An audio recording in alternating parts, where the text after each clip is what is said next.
Right, it's better. The tech is now working. So, good morning, everyone. I'm Councillor Paul Heinrich. I'm chairing this meeting of the Development Committee of NNDC. For anyone who hasn't attended these meetings before, the officers who provide and present our reports and offer technical advice sit either side of me at the top table, and in front of me in the central area sit members of the committee who are making decisions on the items on the agenda. Can officers please introduce themselves? Good morning, my name is Jeff Lyon, I'm Development Manager.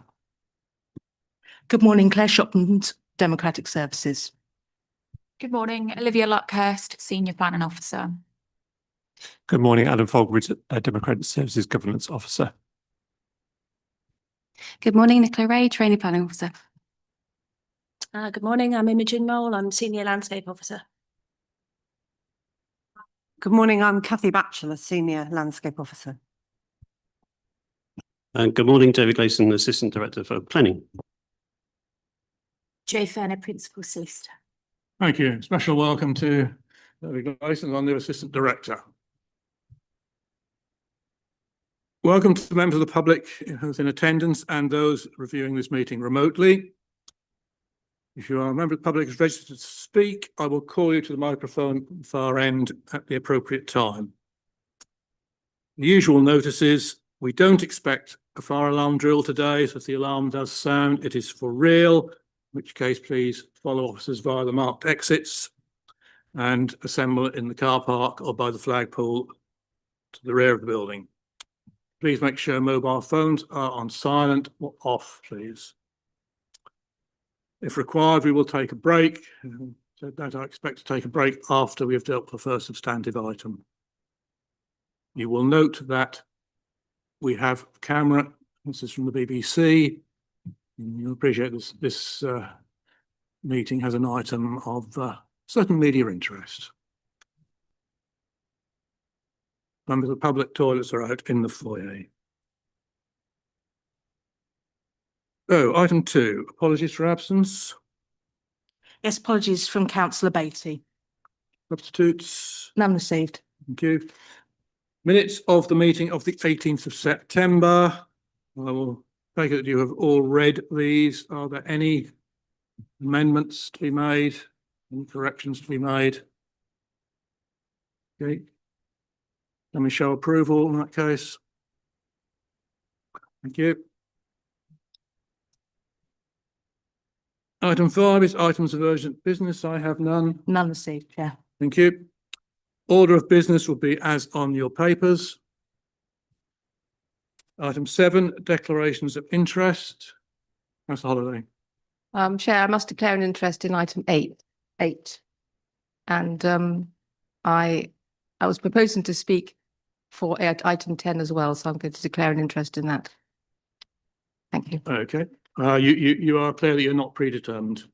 I'm not predetermined on 10, but I'm predetermined on 8. So I will abstain. Thank you. In which case we move to agenda item 8, Blakeney PF/25/1569. Who is presenting?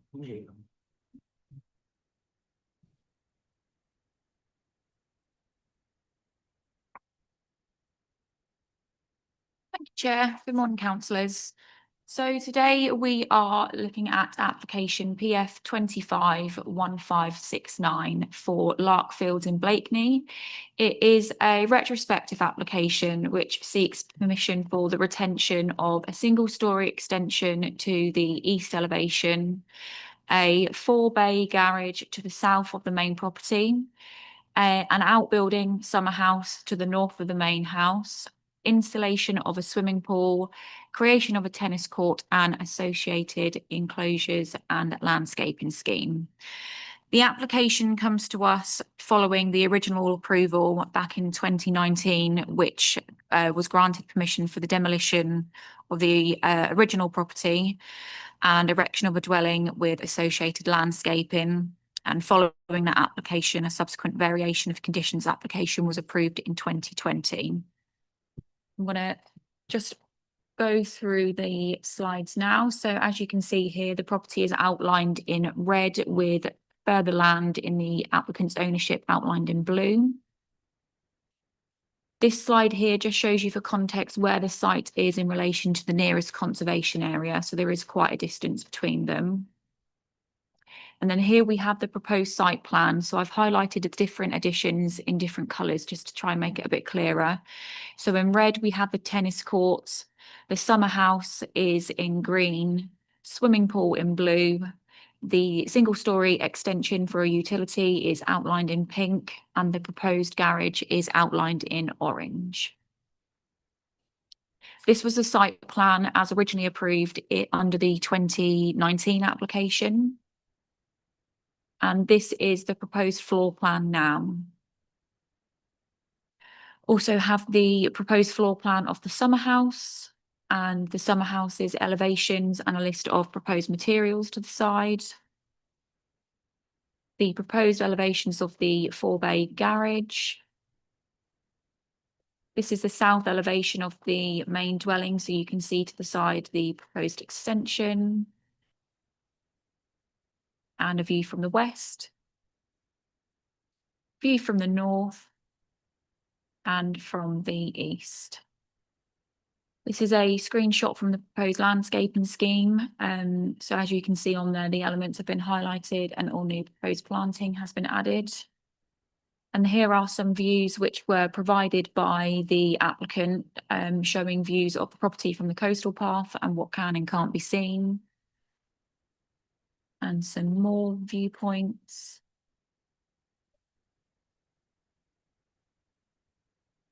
And then photos of the works themselves. So this is the swimming pool.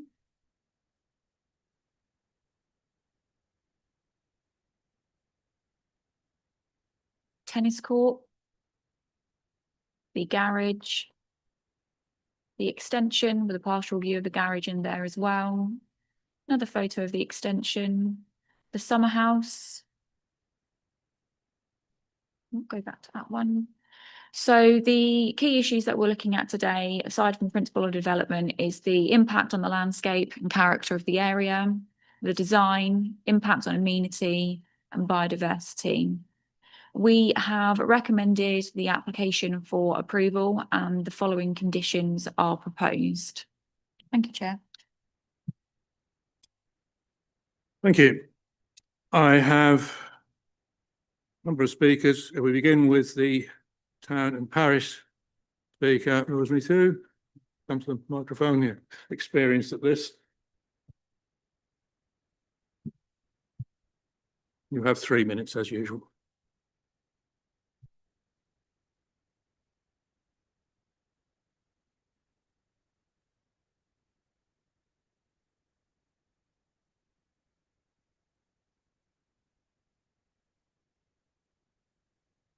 That'd be good.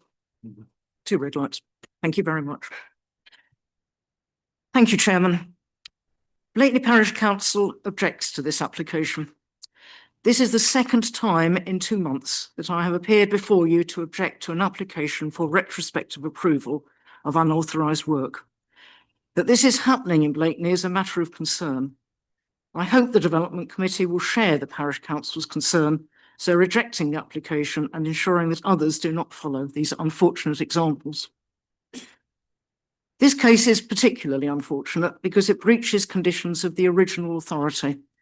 In particular, a condition was that no enlargement or alteration to the building shall be undertaken and no building structure erected.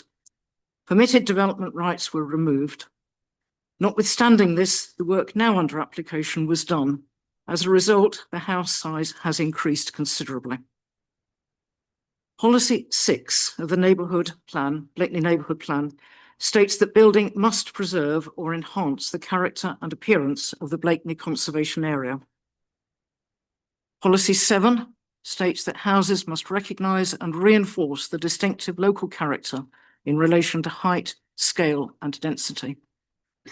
Policy 11 requires development to demonstrate how it delivers a minimum 10% net gain in biodiversity.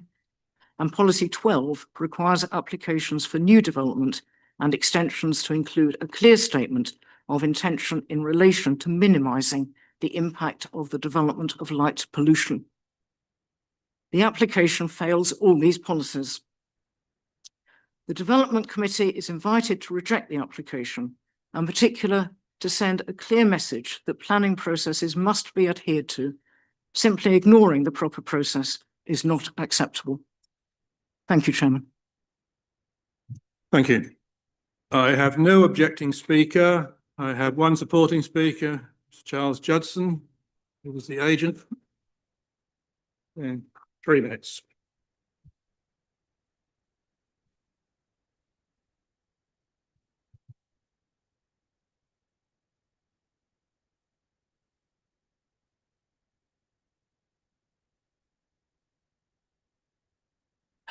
Dear Chair and members of the Planning Committee, thank you for the opportunity to speak before the committee today. My name is Charles Judson. I'm a planning consultant appointed by the applicant, Omaze UK Limited. Following the applicant's acquisition of the property, the council raised potential breaches of planning control by prior owners, which this application seeks to address. The applicant has worked swiftly to address the matters identified, working collaboratively with your officers to achieve an agreed resolution. We would like to thank the officers for their ongoing engagement with us over the course of the planning application process and for the comprehensive report before you today. Having carefully considered the proposals, we note that officers have concluded that the proposals are acceptable in principle, being in accordance with the adopted and emerging local plans, which support the provision of extensions to dwellings and ancillary residential outbuildings and structures. The application is supported by a comprehensive landscape study to assess the impact of the development on the landscape character and setting of the site and surroundings in accordance with industry best practice. The applicant's mitigation strategy includes native shrub planting, managing new calcareous grassland and hedgerows and tree planting, new pines and the removal of hard paving to conserve the future of existing pine trees. We note that the landscape officer has advised they have no objection to the proposal, noting the degree of containment of the site by virtue of topography and intervening vegetation, together with the comprehensive landscape mitigation package that will minimise visual impact and through appropriate species choice enhance the existing landscape. Based on this approach, the landscape officer considers that there can be no sustainable objection on grounds of landscape and visual impact, and this position is supported by your planning officers. Officers conclude that the design of the various elements are of an appropriate scale and use suitable materials for the locality. Also, that owing to the degree of separation to neighbouring properties, there's no adverse impact on residential amenity or any other detrimental effects. The proposals are limited in scale and located within the existing residential curtilage and avoid any disturbance to surrounding habitats or protected species. Whilst the original application was subject to a condition removing permitted development rights, this does not mean that no further development at the site is permissible. As such, every proposal must be considered on its own individual merits. The proposal has been assessed by your officers as being in accordance with compliance with the policies of the adopted and emerging local plan, the local parish neighbourhood plan, and the National Planning Policy Framework. We therefore respectfully request that the committee resolves to approve the application in accordance with the recommendation of your officers. I thank you for your time and consideration today. Thank you. We now move to local member, Councillor Holliday. You have 5 minutes, of course. Thank you, Chair. This application is for the retention of a single-storey extension, a 4-bay garage, a summer house, the installation of a swimming pool, the creation of a tennis court and associated enclosure, and associated landscape scheme. The existing dwelling was meant to be built in strict accordance with the approved plans pertaining to application PF 190923. The additions are in contravention to condition 14 of the 2019 planning permission, which stated that no enlargement or alteration of the building or additional structures within the curtilage will be permitted. There was also non-compliance with condition 2 of the same permission regarding mitigation planting to shield the new development. This would not adhere to. In addition, condition 8, the submission of an external lighting scheme before installation was not discharged.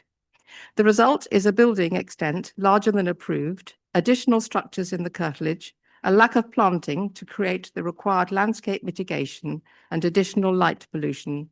These all contribute to a greater adverse impact on the precious national landscape than permitted. I incorrectly identified non-compliance with condition 5 in my call-in form. I apologise. There had been concerns in 2019 about the size of the replacement dwelling. The garage and outbuildings were removed from a previous scheme in a 2016 pre-application. The increase in floor area of the current building over the previous was an approximate increase of 65%. With permitted development allowance and demolished outbuildings taken into account, the increase fell to 5%. This was not considered to be disproportionate and therefore to comply with HO 8, taking into account, amongst other factors, landscape mitigation. However, the additional buildings increased the footprint and the required landscape mitigation did not occur. The removal of permitted development rights in the 2019 decision was to safeguard the character of the countryside and AONB. And yet an extension, 4-bay garage, swimming pool, tennis court and summer house were all built. The mitigation planting condition of the 2019 permission was designed to ensure the satisfactory development of the site. My understanding is that the landscape plan approved in 2019, including 6 additional pines on the site of the swimming pool, a group of beech to the northwest of the house, and a group of birch to the south of the house. These were as shown in the Shields Flynn landscape plan from May 2019 as proposed features, and they again are shown in the Shields Flynn plan from July 25 as not implemented.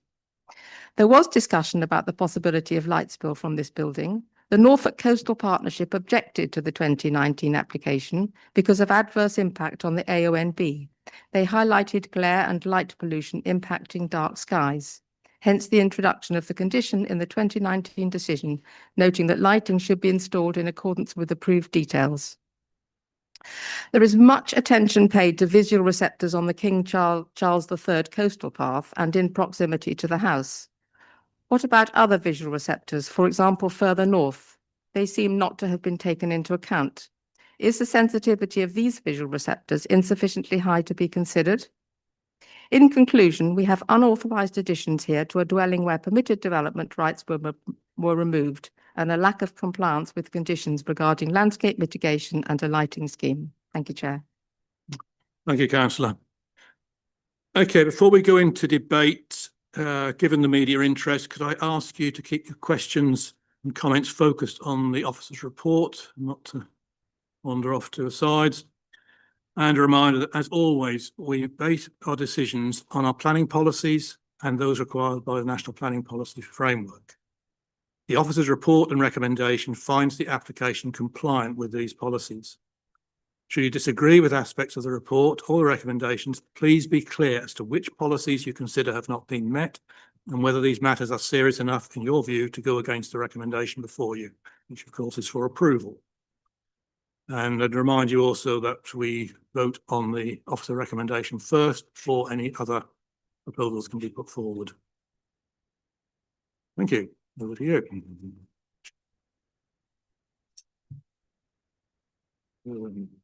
Councillor Vickers. Yes, a question for Mr. Lyne. So permitted development rights were removed originally with the original application, but that doesn't mean that there may be no further development. It simply means that development must have planning permission. Is that correct? And my second question is, would these additions fall under permitted development rights if it hadn't been removed, if you see what I mean? Who's taking this one? So I'll answer the first question and I'll ask Olivia to answer the second question. So your first question was, if permitted development rights were removed, would that in effect prevent any further extensions to that house in the future? So the answer to that is no. We often remove permitted development rights for properties, but that doesn't mean that they can't ever apply to extend in the future.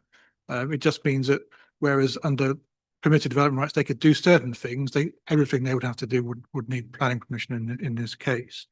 So yes, so whilst the original permission did have its permitted development rights removed, what you're considering before you now is an application that they should have applied, they didn't apply, and you're seeking to regularize that and assess, do you agree or not agree with that the scheme before you was acceptable in planning terms?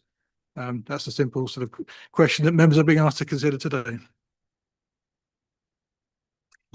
So with regards to the question about whether the additions would be considered permitted development if PD rights hadn't been removed, the garage and the single-storey extension are forward of the principal elevation, so they would require planning permission anyway. It's likely that the summer house or the outbuilding to the rear of the property would most likely fall under permitted development. I wouldn't want to confirm that just without double checking the measurements. And the same for the swimming pool. There are permitted development rights available to construct or the installation of a swimming pool. But again, without checking those precise details, I wouldn't want to confirm whether this specific one would be permitted development, but there are permitted development rights for that type of development. The tennis court would require planning permission though. Thank you very much for that clarification. Good. Councillor Fitch-Tillett. Thank you, Mr. Chairman, and good morning, everybody. I understand the local concern, but as previous chairman of what is now National Landscape, it does not intrude on the landscape, and the officers have stated this. I think we're all very nervous about this one, but nevertheless, we are here to make a decision. We have got officers' advice. They appear to have covered every possible angle, as I'm sure they would normally do. So I'm afraid to say to the local member and Brayton Parish Council, I will propose that this is accepted. Thank you, Councillor Fitch-Tillett. Yes, Mr. Patterson. Thank you, Chair. I'd be very happy to second that proposal.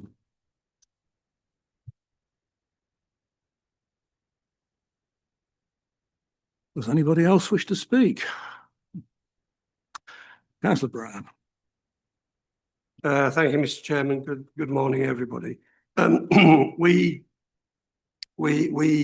do get a regular number of applications in front of this committee which are retrospective.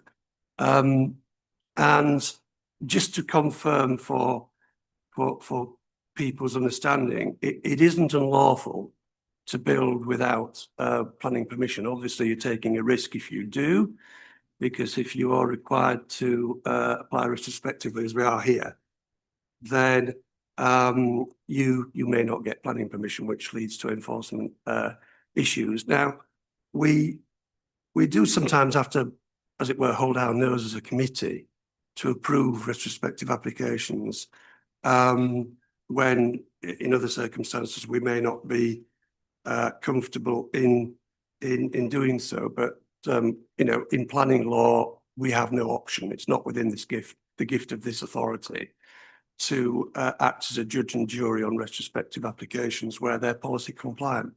This is one such instance. It is policy compliant. The officer has done an excellent job in bringing this report to us.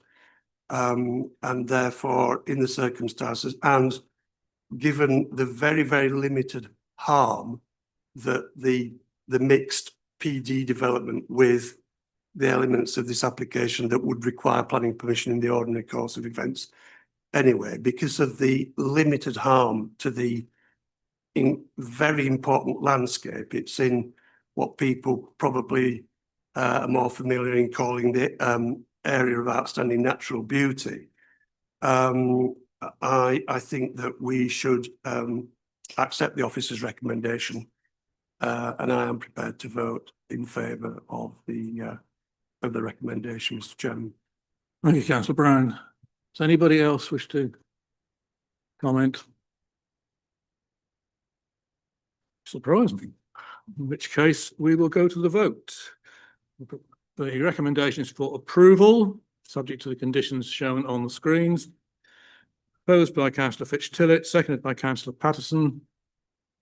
Vote, please. Councillor Brown. For. Councillor Fisher. Reluctantly for. Councillor Fitch-Tillett. For. Councillor Hankins. For. Councillor Heinrich. For. I have an abstention from councillor Holiday. Councillor MacDonald, Against. councillor Netherway, councillor J Toy, For. councillor K Toy, 4, councillor Varley, 4. councillor Vickers, 4, councillor Patterson, For.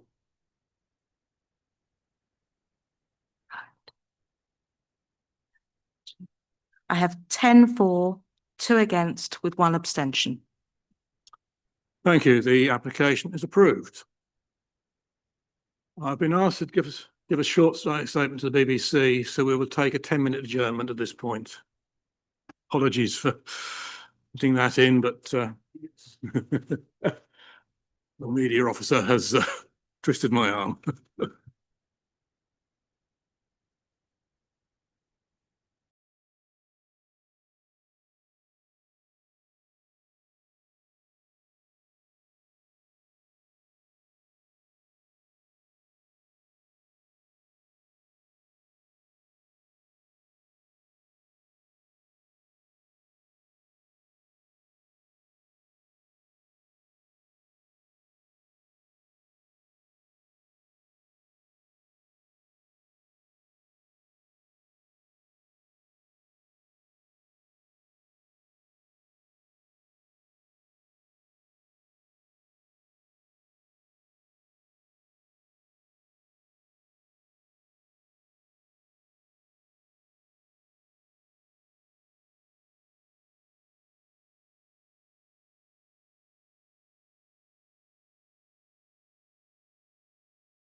Okay, apologies for the break, but these things must be done sometimes.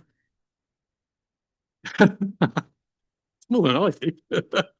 Too busy. Okay, we now move to item 9, Worcester PF/25/1687. Hello, when you're ready. Thank you, Mr. Chairman. Good morning. This application is for the erection of a detached ancillary garden annex to provide accommodation for a dependent relative incidental to the main dwelling house. Just to go through the history, because there is a bit on your agenda on page 27 of the report, that lawful development certificate was originally submitted for the proposed siting of a modular building within the curtilage of the dwelling for use as an annex to the main dwelling. A lawful development certificate is a decision based in law to determine whether or not development requires planning permission. In this case, officers decided planning permission was required, and this was a decision that was upheld at appeal. And this is why we now have a planning application for the same. It should be noted that this application is before Development Committee today because there is a conflict between the emerging and the adopted local plan. This slide shows the site location plan. It should be noted that access to the property was originally from the northeast, adjacent to Swanton Abbot Village Hall, but it has been moved and access is now from the south on Aylsham Road. This is another aerial to show the location, and you can see the access from Aylsham Road in full from here. This slide, This slide shows the existing and proposed block plans. One of the objections raised a concern about the discrepancy in the siting of the annex. The plans confirm the annex would be sited in the southeast corner of the garden plot, and this would be subject to a planning condition. This slide shows the elevations of the annex.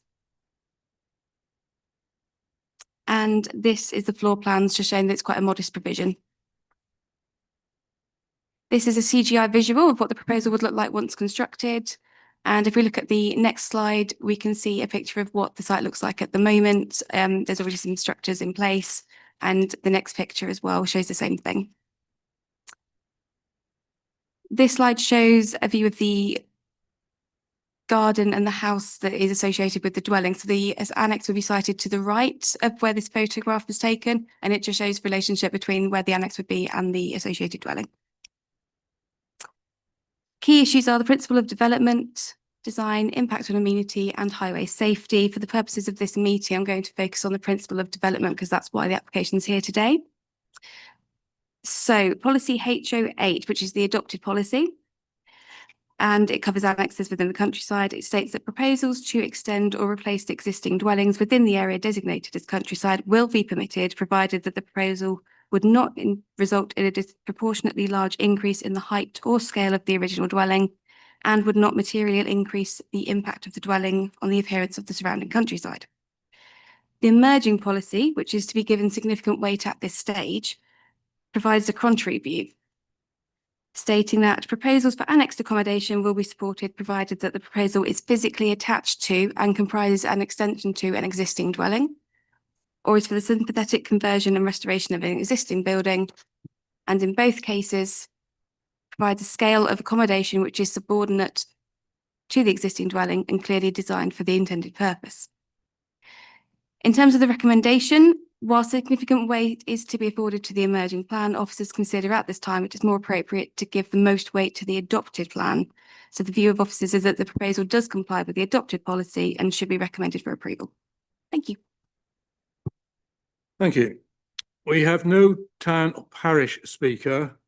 Unfortunately, Worcester was contacted rather than Swanton Abbot, clerical error. However, it should be noted that Swanton Abbot Parish Council have no objection. I have no objecting speakers, one supporting speaker, Charles Dalton. Come to the microphone, please. You have 3 minutes.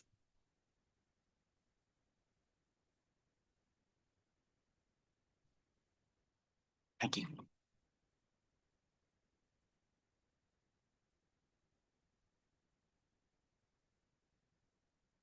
Mr. Chair, members, good morning. I'm speaking today as the applicant's agent in support of this proposal for a modest single-storey detached garden annex at Ambleside, the footpath, Swanton Abbot. The purpose of the development is simple and compassionate: to provide a safe, accessible accommodation for the applicant as an elderly dependent relative. The annex will enable essential day-to-day care to be provided by the family while maintaining dignity and independence. It will share the same access, garden, services, and address as the main dwelling and will remain wholly ancillary. It cannot and will not be used, sold, or rented as a separate home. The design has been guided by the Council's design guide and relevant core strategy policies, notably HO8 and EN4. It is single-storey, only 2.7 metres high, and finished in neutral cream cladding with a flat roof to reduce its profile. The annex is tucked into the southeast corner of a large, well-screened plot and will have no effect on neighbours' privacy, light, or outlook. High hedging and trees enclose the site, so there is no visual impact on the street scene or on wider countryside. There are no objections from consultees. The Parish Council has expressed clear support, and all technical matters, including drainage and parking, are satisfactorily addressed. The scheme raises no issues in respect of highways, ecology, or amenity. I acknowledge the proposal technically departs from the emerging local plan, HOU6, which would not ordinarily support detached annexes. However, as the officer's report rightly notes, the adopted core strategy remains statutory development plan and continues to carry the greatest weight. Under policy HO8, small-scale proportionate ancillary buildings in the countryside are acceptable where they are subordinate and cause no harm, criteria that this proposal clearly meets. This is a balanced, compassionate, and policy-compliant proposal that supports multi-generational living without adverse impact of any kind. It demonstrates how good design and family need can coexist with planning policy. For these reasons, and in line with the officer's recommendation, I respectfully invite the members to support the application. Thank you. Thank you. The ward member is Councillor Penfold, who has not indicated he wishes to speak on this matter. The line. Yeah, I just want to say before we go into debate, you're probably asking why on earth is a small scheme like this before committee? And the only reason that it is before committee is because we're in that interim period between an adopted plan and an emerging plan. And your emerging plan policy would lead you to a different decision than the adopted plan. As officers, we've given greater weight to the current development plan, so a policy that would allow detached annexes, whereas your emerging policy says that they need to be physically attached. So really, we've just brought this to committee for you to confirm that you're happy with officers to make that decision, recognise that we're in that interim position. So really, it's just a judgment call for you as a committee, whether you feel the weighting that we've given is appropriate and for you in terms of your decision making today. Thank you. Councillor Patterson. Thank you, Chair. Happy to propose. Thank you.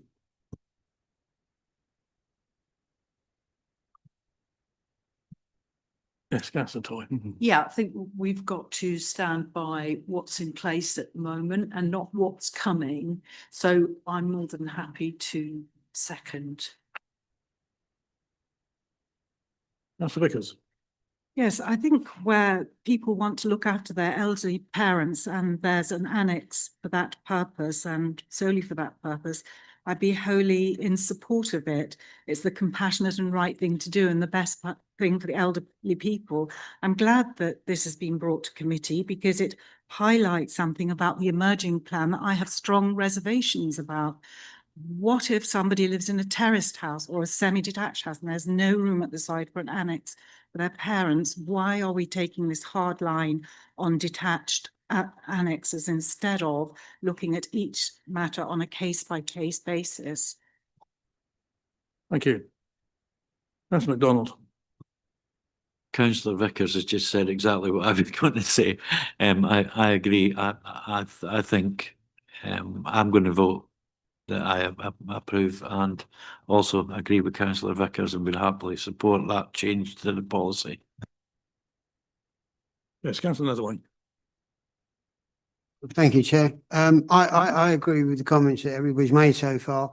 The only thing that I think perhaps we should maybe consider doing is adding some kind of restriction to ensure it cannot end up as an Airbnb next month, next year.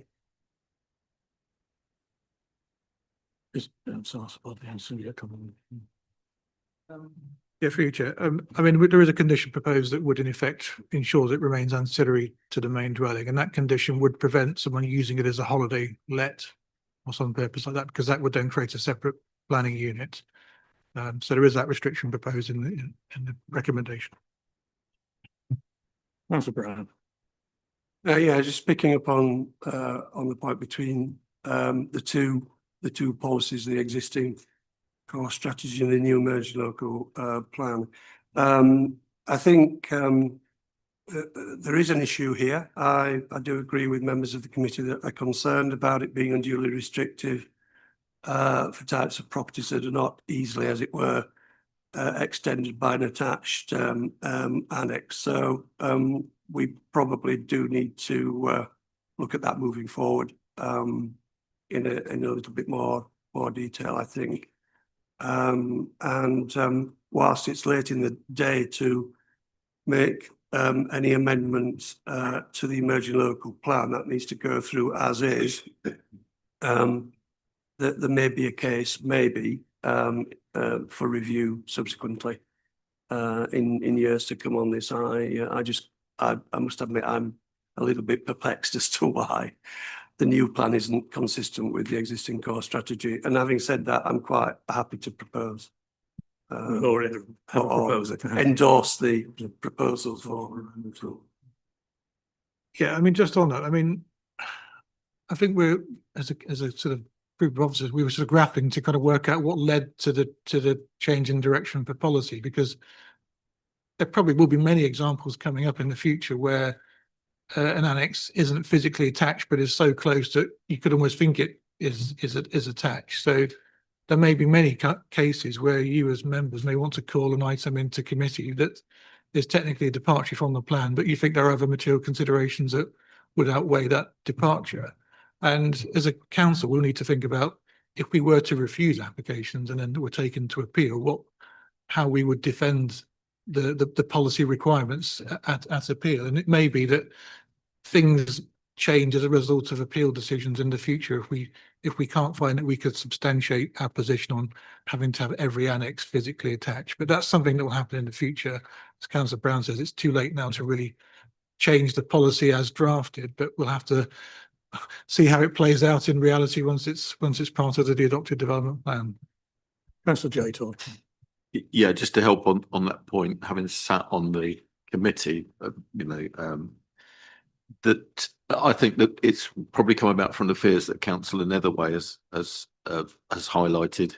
We've seen too many in my own village where they want to build a 3-bay cart shed, then they want to convert upstairs in association with the house, and then they want it as Airbnb. And I think that was to put some controls on that. But of course, we still have the planning balance and decisions that we can make around that. We can still have people come with applications that aren't policy compliant, that we can, when we're with the new plan, and I think we can have that debate then. But it's the right thing now to go with what we have. Thank you. Thank you. Okay, the recommendation is for approval. We have proposer Mr. Patterson, seconder Councillor Kay Toy. Can we go to the vote, please? Councillor Brown. For. Councillor Fisher. For. Councillor Fitch-Tillett. For. Councillor Hankins. For. Councillor Heinrich. For. Councillor Holiday. For. Councillor MacDonald. For. Councillor Netherway. Councillor Jaytoy. For. Councillor Kaytoy. For. Councillor Varley. Councillor Vickers. For. Councillor Patterson. For. That's unanimous. Thank you. The application is approved. We now move on to final substantive item.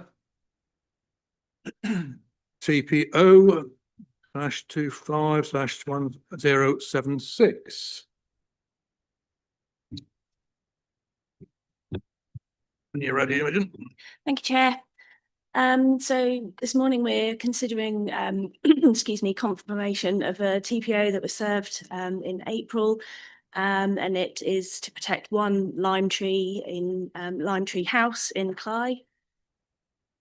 It's situated just south of the main A149 and at the front of a domestic dwelling on the high street there.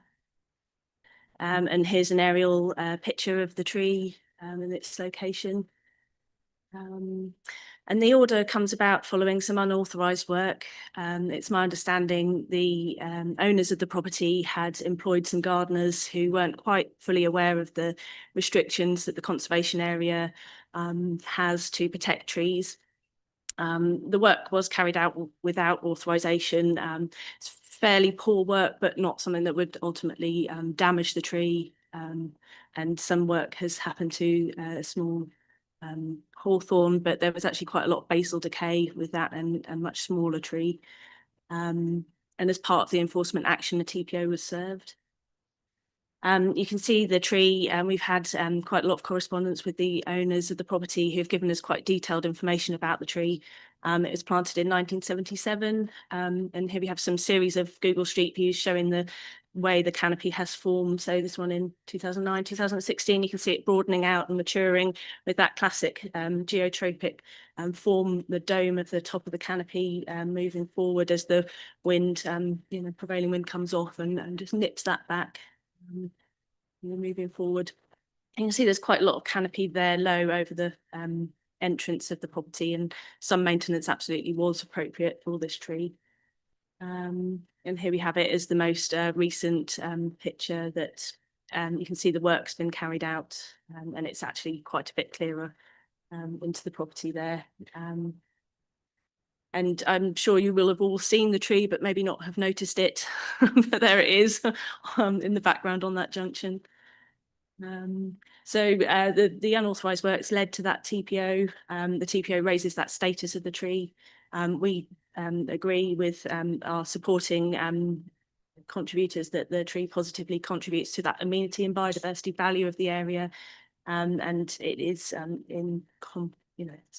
in line with our policies. We have received an additional letter of support that was received late on Sunday. So unfortunately, that's not in your pack, but it emphasises the points that our other supporting person has made, that the tree is important to that local character, that it's important to the family, and it really contributes positively to the village. So I hope that we can confirm the order today. Thank you. I have no parish speaker, no objecting speaker, one supporting speaker, Sir Adrian Kingsbury.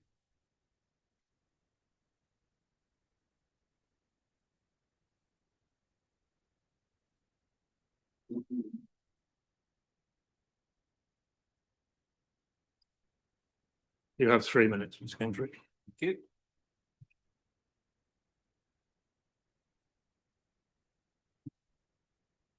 Morning, Chair and members.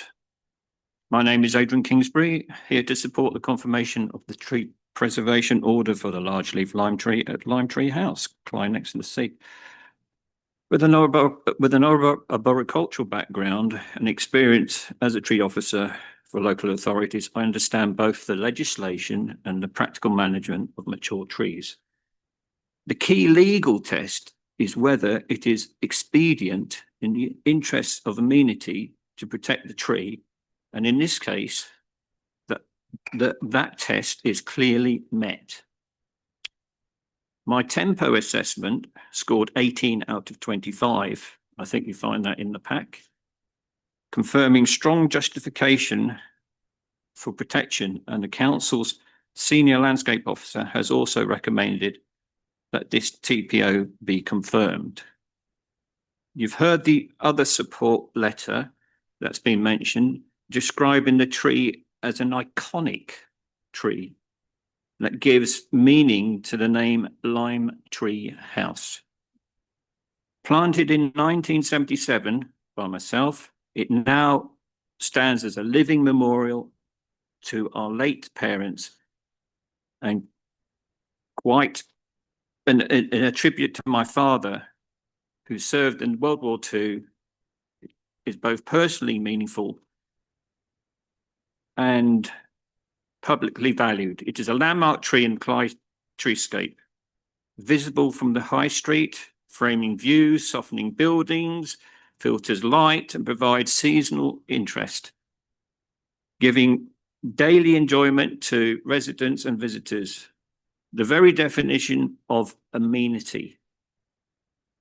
The tree also supports wildlife, birds, caterpillars, hoverflies and pollinators, adding to its public and ecological value. Unauthorized works have already caused damage, and with the owners now absent, further risk is real. The TPO provides essential governance, ensuring all future work follows BS 3998 tree work recommendations and is professionally justified. It does not stop maintenance. It simply ensures it's done reasonably. Utilities can still maintain their lines. Neighbours may prune overhanging branches to their boundary after applying and getting permission from the council to remove any living branches. Any future reduction in the tree size remains the decision of the property owner. The TPO simply ensures it is done with expert oversight. A friend asked me this question. So what does this TPO prove? Sorry. Thank you. Members. Councillor Tory. Yeah. Councillor Holiday was first. Sorry, could I just have, No, sorry, I've forgotten Councillor Holiday. Oh, sorry. Member. Thank you very much. I won't be long. I would support the confirmation of a tree preservation order on this tree. It is a distinctive feature in the street scene. As you can imagine, the centre of Cly, being quite tightly built, has very few trees, and it is important to preserve what is in existence. This tree contributes to the landscape, as well as from a biodiversity standpoint. The designation of the conservation area in which it stands hasn't been enough to protect this tree, and therefore I would support the addition of a TPO. Thank you. Councillor Tory and Councillor. Thank you, Mr. Chairman. Yeah, I just need some clarification actually, and I'm wondering if I should have declared an interest because I'm a member of the Woodland Trust. I don't know if that's relevant, but I thought I should just check first. Because clearly, as a member of the Woodland Trust, I would support this and the rarity of these trees. So I thought I should just say, okay, thank you, but I wouldn't need to for future reference. Okay, thank you.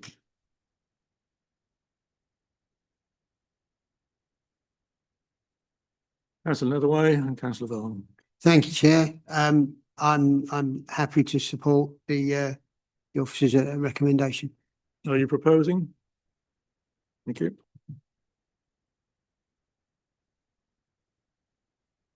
Councillor Vaughan. Thank you, Mr. Chairman.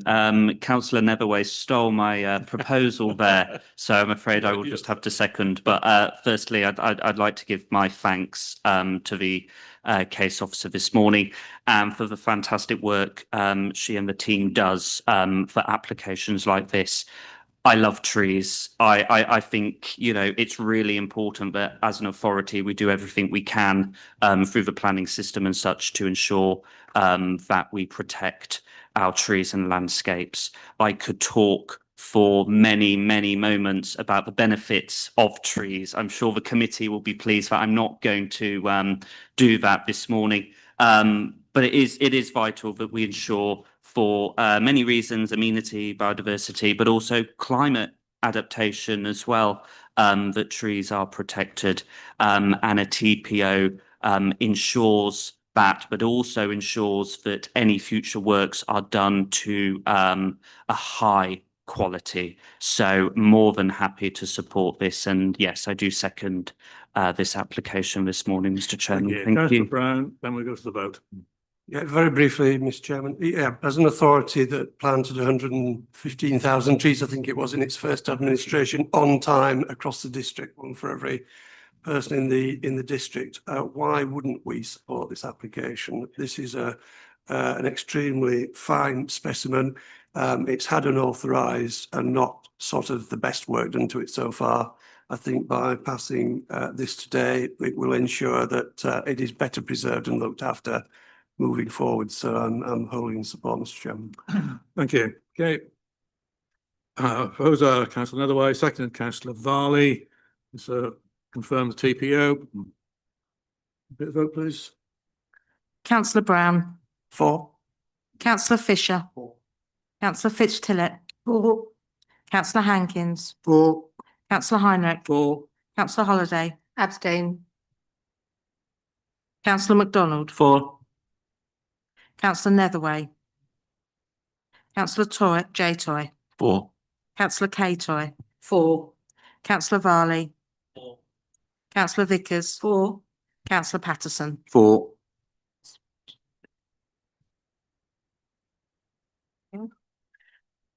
12 for and 1 abstention.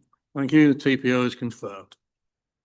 If we can now move to agenda item 11, development management performance update. Liam. Right, just a brief one. So page 45 of your agenda pack, so the usual sort of graphs. I'm pleased to report we've got some more greens to show on the graphs. So the major performance has nipped up a little bit. In terms of overall performance for majors and non-majors, we are sort of still up there in terms of the top authorities in terms of performance, and in terms of our quality of decisions.